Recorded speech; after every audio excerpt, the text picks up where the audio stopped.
తాకట్టులో ఉన్న బంగారాన్ని విడిపించి ఆ రోజు ఆన్లైన్ ధరకే కొంటుంది కొమ్మూరి గోల్డ్. అస్మద్గురుభ్యో నమః.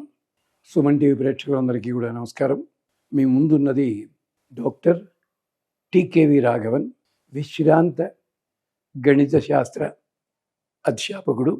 గత తరంలోని 11 మంది దిగ్దంతుల దగ్గర బ్రహ్మసూత్రములు, అలాగే ద్రవిడ ప్రబంధము, అదే పద్ధతిలో పురాణములు తెలుసుకుని వృత్తిరీత్యా ఇంజనీరింగ్ కాలేజీలో పనిచేస్తూ ఇలాంటి ఛానల్స్కి, అలాగే బయట కూడా ఎవరైనా అడిగినట్టయితే వాళ్ళకు కూడా ధర్మశాస్త్ర విషయాలు, సందేహాలు తీర్చుతూ ఉంటాం.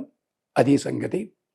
దీని వెనకాల అంతమంది పండితుల శుభాశీస్సులు ఉన్నాయి కనుక చెప్పే ప్రతి మాట కూడా ఆధారం లేకుండా చెప్పడం అలవాటు లేదు అని జ్ఞాపకం చేస్తూ, దీంట్లో చెప్పిన విశేషాలకు సంబంధించి మీరొక్కసారి మూలము వెతుక్కోగలిగితే మూలము చూడండి.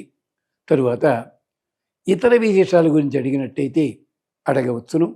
రెండో ప్రశ్న ఏమిటి అంటే, ఇది చాలామందికి అనుమానం ఉంటుంది. పూజలు చేస్తుంటే ప్రతిరోజు తలస్నానం చెయ్యాలా? ఆడవాళ్ళైతే కొన్ని సందర్భాల్లో ఫలానా రోజు తలస్నానం చెయ్యకండి, చేస్తే మంచిది కాదు, ఇలా అంటుంటారు కదా. అసలు శిరస్నానం చేసి తీరాలా? చేస్తే ఏమిటి, చెయ్యకపోతే ఏమిటి? ఇది ప్రశ్న.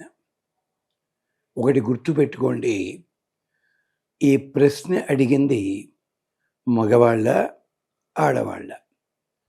మగవాళ్ళైతే శాస్త్ర మర్యాద ఏం చెప్పారంటే, యజ్ఞోపవీతం ధరించిన వాళ్ళు ఎవళ్ళైనా ఉంటే, అంటే ఒడుగైన వాళ్ళు ఉంటే, సంధ్యావందనం చేసుకునేటప్పుడు తప్పనిసరిగా వాళ్ళు స్నానము చేసి కానీ ఇవి చేయడానికి వీల్లేదు. శాస్త్రం ఉంది, అస్నాతో నాచరేత్ కర్మ జప హోమాది కించన. జపములు కానీ, హోమములు కానీ, పూజలు కానీ స్నానం చేస్తే తప్ప చెయ్యకూడదు. ఇది మగవాళ్ళకి వర్తిస్తుంది. మరి అయ్యా, మేము ఆఫీసులకు వెళ్ళాలి, ఇలాంటివన్నీ ఉంటాయి, మరి ఏం చెయ్యాలండి? స్నానము తప్పనిసరా అంటే విశేష కార్యక్రమాల్లో తప్పనిసరి. అందుకనే మగవాళ్ళు మనం సాధారణంగా పొద్దున్న సంధ్యావందనం చేసుకునేటప్పుడు చేతిలో నీళ్లు తీసుకుని శిరస్సు మీద జల్లుకుంటారు. అది స్నానంతో సమానం. ఎందుకని? అక్కడ జలము లోపల ఎంతమంది దేవతలు ఉంటారో తెలుసునా? వరుణదేవుడు ఉంటాడు, అగ్ని ఉంటాడు, సూర్యుడు ఉంటాడు, ముగ్గురు ఉంటారు. ఇమమ్మే వరుణ శృధీహవ అద్యాచ మృడయ త్వామవస్యు ఆరాచకే తత్వాయామి బ్రహ్మణ వందమాన. ఓ వరుణదేవ, మాకు రక్షణ కలిగించవయ్యా. మేము అపవిత్ర పవిత్రోవ సర్వావస్థాంగతోపివ యస్మరేతు పుండరీకాక్షం సబాహ్యాభ్యంతర శుచి. మేము పుండరీకాక్షుని తలుచుకున్నాము, అంచేత బాహ్య అభ్యంతర శుచి కలుగుతుంది. మరి తలనిండా స్నానం చేయడంలో అంతరార్థం ఏమిటంటే, దీనివల్ల వృత్రాసుడనే ఒక రాక్షసుడు ఉండేవాడు ఒకప్పుడు. గొప్ప తపశక్తి సంపన్నుడు. అతడు మరణించినప్పుడు ప్రవహించే నీటిలో మరణించాడు. అంచేత వృత్రాసురుడి తపస్సు చేసిన తప ఫలమంతా కూడా ప్రవహించే నీటిలో ఉంటుంది. ఇక రెండవది, అంగిరసులనే దేవతలు ఉన్నారు.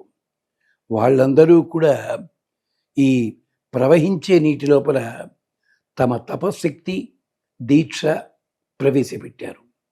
అంటే ఎవరైతే ప్రవహించే నీటిలో స్నానం చేస్తారో, లేదా ప్రవాహములు కలిగించుకున్న నీటిలో స్నానం చేస్తారో, వాళ్ళకి దీక్ష, తపస్సు లభిస్తుంది. అందుకనే మన పూర్వీకులు బకెట్తోటి నీళ్లు తోడేటప్పుడు ఆ బకెట్ మునిగినా కూడా 2-3 సార్లు ఇలా ఇలా అనేవారు, లోపల కెరటాలు వస్తాయి గనక. ఆడవాళ్ళు మంచినీళ్ళు పట్టురావడానికి వెళ్ళినప్పుడు ఆ బిందెతో నీళ్ళని ఇలా ఇలా వెనక్కి తోసి ముంచి పట్టుకొచ్చేవారు. తాతగారులు, బామ్మగారులు, అమ్మమ్మలు వీళ్ళు కూడా మామూలుగా స్నానం చేసే వేడి నీళ్ళని చేత్తోటి ఇలా ఇలా తిప్పి, ఇంత అంతరార్థం ఉంది. అంచేత ఇమమ్మే వరుణ సుదీహవ అధ్యాచ మృడయ త్వామవస్యు యాచకే బ్రహ్మణా వందమాన. బాబు, నీకు నమస్కారం చేస్తున్నాం, మా లోపల ఆ పవిత్రత కలిగించు అని చెప్పడం ఉద్దేశ్యము. ఆడవాళ్ళైతే రోజు తలస్నానం చేసి తీరాలి అని నియమం లేదు. విశేషమైన పూజలు, విశేషమైన కార్యక్రమాలు ఉంటే తలస్నానం, అదే శిరస్నానం, అభ్యంగన స్నానం, ఇది పంచాంగంలో ఆడవాళ్ళు ఎప్పుడు చేయొచ్చు, ఎప్పుడు చేయకూడదు అది ఉంటుంది. అది గుర్తుపెట్టుకోండి. లేదు మీకు వీలైతే చెయ్యండి, లేదనుకోండి తడి బట్టలతో మాత్రం కూర్చుని పూజ మాత్రం చెయ్యకండి దయచేసి. సంధ్యావందనాదులు కూడా పొడి వస్త్రాలతోటే చెయ్యాలి. ఇంకా మీకు అయ్యో మేము స్నానాలు చేయలేదే, ఇంచేత ఈ మధ్య ఎక్కువైపోయింది, ఇలా చెప్పేవాళ్ళు ఎక్కువైపోయి నానా బీభత్సం చేస్తున్నారు. అప్పుడేం చేయాలి? మీరు పూజ కూర్చునే ముందు కాస్త నీళ్ళని చిన్న స్పూన్లోనూ ఉద్దరణలోనూ తీసుకుని శిరస్సు మీద జల్లుకోండి. ఓ వరుణదేవా రక్షించు అని ప్రార్థన చేయండి. శిరస్నానం చేసిన ఫలితం లభిస్తుంది. దాన్నే ఏమంటాం మనం? ప్రోక్షణ అంటాం. ప్రోక్షణ వల్ల ఏం జరుగుతుంది? మనలో ఉండే దోషం పోతోంది, వరుణదేవుడు అనుగ్రహిస్తున్నాడు. ఇంకొక తమాషా చెప్పాలి. చన్నీళ్లలో స్నానం చేస్తుంటే మనం ఉడుకుతాం కదా, ఎందుకు ఉడుకుతామని అడగండి. సైన్స్ వాళ్ళంతాను టెంపరేచర్ డిఫరెన్సు అంటారు.